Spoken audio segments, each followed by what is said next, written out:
Welcome to the Tech Egg. Don't get scrambled. Enjoy the video. In this video, I will explain how to make soybean sauce. First, gather your ingredients, focusing on quality soybeans and salt. Next, prepare the beans by soaking and cooking them thoroughly. Then, introduce the koji starter to begin the crucial fermentation process. Finally, allow ample time for aging to develop rich, complex flavors.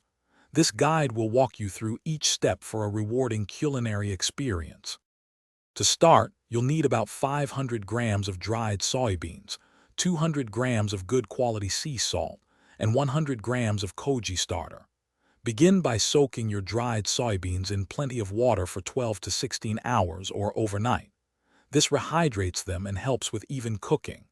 After soaking, drain the beans and cook them until they are very tender, almost mushy.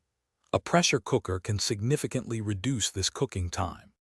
Once your soybeans are cooked and cooled, it's time to introduce the koji starter. Mix the koji thoroughly with the mashed soybeans, and then add your salt solution.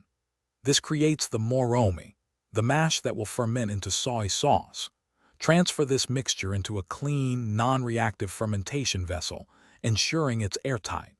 Store it in a cool, dark place and stir the moromi every 2 to 3 days to prevent mold and encourage even fermentation.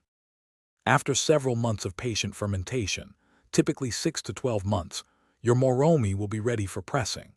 Use a cheesecloth or a fine mesh bag to separate the liquid soy sauce from the solids. This raw soy sauce then needs to be pasteurized by gently heating it to about 80 degrees Celsius. This step stops fermentation and enhances shelf life. Bottle your finished soy sauce in clean, sterilized containers and store it in a cool, dark place. Remember to check the description for a link to the Owala water bottle and other great deals. Thanks for watching. Consider subscribing if I helped unscramble your problems.